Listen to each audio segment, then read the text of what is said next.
Hi,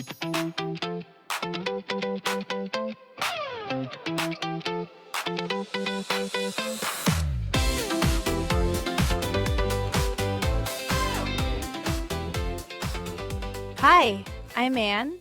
And I'm Adam. Welcome to Daily English Podcast. Hello, everyone.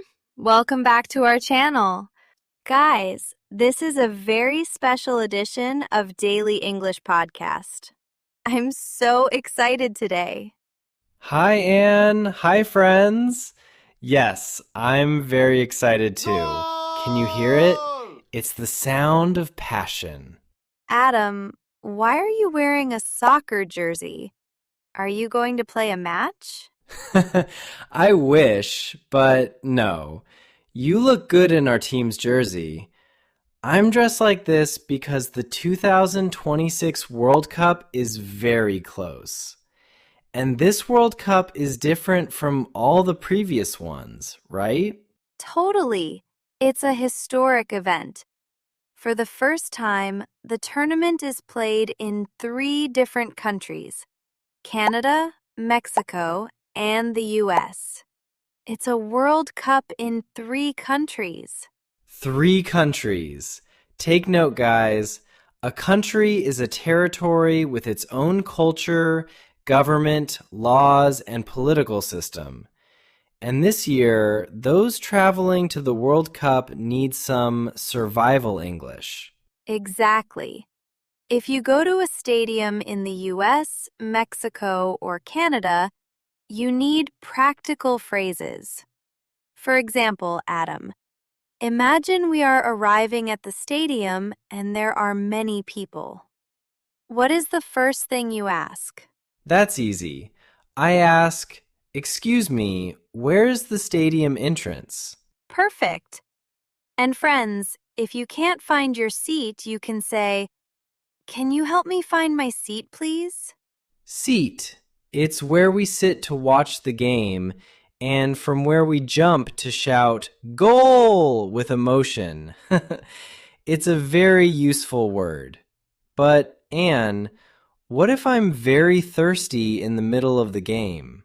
Oh, that's vital. You say, "1 water, please." Or if you want something to eat, "A hot dog, please." A hot dog is a classic at stadiums. They are popular because they are practical and low cost. You can eat with one hand and hold a drink with the other, or applaud when your team is winning. Guys, practice these words with us: entrance, seat, water, ticket. And remember, soccer is a universal language, but with these words, your experience at the stadium will be much better. Speaking of stadiums, Anne, I've been thinking, since it's such a special event, tickets sell out very fast. Some people buy their ticket months in advance. You're right, Adam. It's very important to be organized if you plan to go to a specific match. Adam, do you have yours yet? Well, I'm working on it. I was thinking that if I get 2, it would be great to go with someone who knows as much about soccer as, well, about learning languages. What are your plans for the match days? Oh, I couldn't get tickets yet. I think I'll be very busy creating content for the podcast. I want to interview tourists, see how they move around the city, and what problems they have with the language. It will be crazy. I see. That's a great idea. Well, back to English. Guys, if you get lost, say, "Excuse me, where is the information booth?" That phrase is excellent, Adam. An information booth is the place where workers help you with questions. Another common situation, the weather. In Mexico, the USA, or Canada, the weather can change. If it's very hot, we can say, It is very hot today. Or il fait très chaud aujourd'hui if you meet someone who speaks French. Or hace mucho calor hoy if you are talking to a Latino. And don't forget to wear sunscreen. It's important so you don't end up like a tomato. Exactly. Guys, if the game is very exciting and the referee calls an unfair foul, sometimes people shout, "Hey, referee!" Be careful with that phrase, Anne. The referee is the authority on the field. If you shout too much, they might kick you out of the stadium. Let's say, what a beautiful game. You're absolutely right. And speaking of the rules of the game, there is a very famous one that all fans should know: offside. Oh, offside. It's when an attacking player is too close to the opponent's goal before the ball is passed to them. In other words, they are in a position that is not legal at that moment. Exactly. Referees are very strict about that. And friends, offside is a word we sometimes use in real life too. If someone says something that doesn't make sense or is inappropriate for a conversation, you can say, "That is offside." It's true, but on the field, it simply means the player must wait a little longer to move forward. It's a matter of patience and position. You're absolutely right. Adam, what if the stadium is full and you can't hear people well? That's another great question. We can say, "Can you repeat that, please?" It's the most polite and effective phrase for any English student. Very true. Friends, imagine you are in line buying your hot dog and the person next to you speaks very fast. What do? Practice saying, "Can you repeat that more slowly, please?" Don't be afraid to ask. People like to help tourists who try to speak their language. I love that attitude. It's a way of being, how did you say it before? Oh, yes, minimalist with our problems. We only focus on what we need. Exactly. And remember, Anne, if you need a break from so much soccer, you can always say, "Where's the restroom?" It is possibly the most important phrase in any language. You couldn't be more right, Adam. The restroom is priority number one. Adam, before we continue, I have a question. Since you'll be at the stadium or walking around the city for a long time, what if you run out of battery on your phone and need help? That's my biggest fear. If that happens, I have to look for a police officer or someone working at the event. I would have to say, "Excuse me, can you lend me your phone, please?" Very dramatic, Adam. But it's a very necessary phrase. To lend is when you give something temporarily.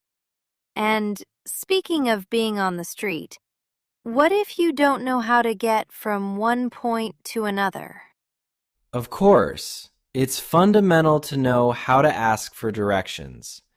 We can say, "How do I get to the city center?"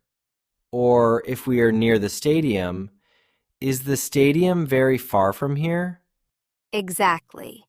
Far and near. They are two opposite words that save our lives. Adam, do you remember when we got lost the last time we went to an event? How could I forget? You insisted it was to the right, and I said it was to the left. We ended up walking 2 extra hours. It was an orientation error, not my fault. But, well, There we learned that asking is better than guessing. You know what they say, it never hurts to ask. Guys, when you aren't sure, don't walk aimlessly. Ask, am I going in the right direction?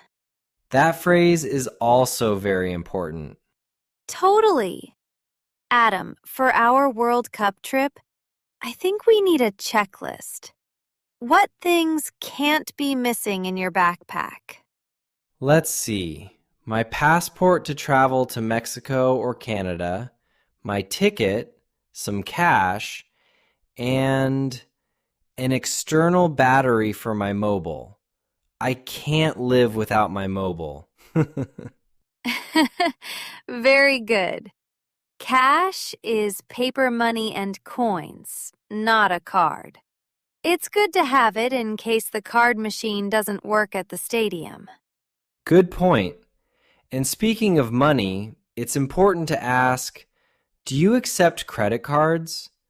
Many places and stadiums prefer digital payment now. True. The world is becoming more digital every day. But, Adam, what if we want to buy a World Cup souvenir? Something to take home. Oh, I love that. We could ask, how much does this shirt cost? Or, do you have another size? Size is the clothing measurement, remember? Of course. Small, medium, large. It's vital so you don't buy a shirt that fits like a dress or a child's shirt. True. Imagine me in a very small size. It would be a spectacle. For sure. Especially because you are very athletic, Adam. But tell me, do you plan to go to Canada or Mexico? In which cities will the matches be? Well, the matches will be in Mexico City, Guadalajara, and Monterrey in Mexico, Toronto and Vancouver in Canada, and here in New Jersey, Dallas, Los Angeles, San Francisco, Seattle, Atlanta, Houston, Miami, Philadelphia, Kansas, and Boston. Wow, Adam. You are well informed about the World Cup, aren't you? That's right, Anne. I'm excited. The last World Cup held here was in 1994, 32 years ago. We weren't even born yet. It's true. 32 years is a long time. Technology, the game, everything has changed. Adam, I'm impressed by your knowledge. But I wonder, if you're so excited, did you choose which of all those countries you're going to? Well, the truth is, I already bought 2 tickets for a match in Mexico City, but I don't have anyone to go with. And I thought that since you like culture so much, well, I didn't want to tell you anything until I was sure you'd want to go with me. Mexico City? Adam, that's incredible. It's a city with spectacular energy. And the truth is, I'd love to go. I'm surprised you didn't tell me before. You almost went alone. Really? Would you really go with me? I was afraid you'd say no and I'd end up selling the ticket on the internet. Of course I would. It's the perfect opportunity to practice my Spanish with tourists in a different country. And, well, also to try tacos after the match. Quiero un taco, por favor. It's a deal. Mexico City, here we come. But wait, what about the rest of the matches? Here in the US, will have a lot of action. We could go see some here in New Jersey or maybe Miami. Are you coming? Definitely. Since we live here, it would be a sin not to take advantage of the stadiums at home. We can plan a route. We can even invite some friends to join us for the local matches. I love the idea. Being in our own country gives us a great advantage. We can be guides for friends who come from abroad. Guys, as you can see, Adam has been very clever. He already had everything planned. But this leaves us with a very useful phrase for today. Exactly. Practice that phrase. Would you like to go to the stadium with me? And if the other person says yes, the experience will be unforgettable.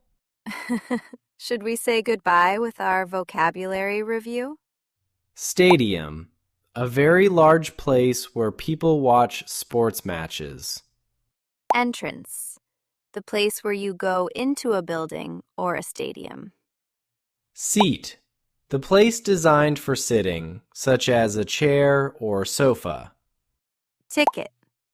A paper or digital pass you need to enter an event. Thirsty. Physical sensation of needing to drink water. Hot dog. A popular, easy-to-eat snack with a sausage inside bread. Sausage. Seasoned meat product made of ground or minced meat mixed with fat, salt, and spices. Information booth. A small place where workers answer your questions. Restroom. A public place where you can go to the toilet. Soccer jersey. The special shirt your favorite team players wear. Tournament. A series of games where teams compete to be the winner. In advance. Doing something before the event happens, not at the last minute. Referee. The person who controls the game and makes the rules official. Unfair foul. A movement against the rules that hurts another player. Lend. To give something to a person for a short time and they give it back. Aimlessly. Moving without a plan or a specific destination. From abroad. Coming from a different country or another part of the world. Clever. Someone who is quick to learn or smart at planning things. Unforgettable. An experience so good that you will always remember it. Shout goal. To scream with great happiness when your team scores a point in a game. Low cost. Something that is cheap and does not require much money. Tourists. People who are visiting a city or country that is not their home. Passport. An official document you need to travel to other countries. Knowledge. Everything you know because you studied or experienced it. Afraid. The feeling you have when you are scared of something. Matches. Official games between two teams in a sports competition. Kick out. When you force someone to leave a place or a team. Adam, thank you for the invitation. I am sure this will be the adventure of the year. Guys, pack your bags, learn your survival phrases, and see you at the stadium. See you in the next episode to keep talking. Take good care of yourselves and happy learning. Goodbye.